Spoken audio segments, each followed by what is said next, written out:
मी पठाण फिरोज खान बिस्मिल्ला खान, राहणार सिल्लोड.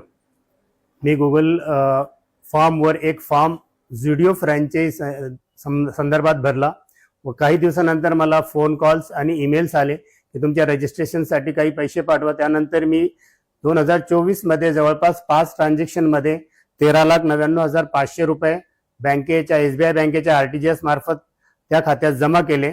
त्यानंतर त्यांचा काही रिस्पॉन्स न मिळाल्यानंतर मी मुंबईला झुडिओचं ऑफिस गाठलं व तिथे गेल्यानंतर मला असं लक्षात आलं की माझी फसवणूक झालेली आहे.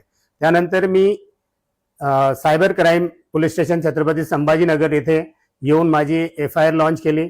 सर्व अधिकाऱ्यांनी मला चांगलं सहकार्य केलं आणि माझी FIR लॉन्च केल्यानंतर काही दिवसातच पूर्ण टीमच्या सहकार्याने माझ्या खात्यात 5 लाख रुपये माझ्या जमा झाले. याचं विशेष मला सहकार्य SP साहेब, डॉक्टर विनायक कुमार राठोड साहेब, अपर पोलीस अधीक्षक श्रीमती अन्नपूर्णा सिंह मॅडम साहेबा, पोलीस निरीक्षक संजय देशमुख साहेब, API निशा बनसोड मॅडम आणि इतर सर्व सायबर टीमचा मी आभारी आहे. धन्यवाद.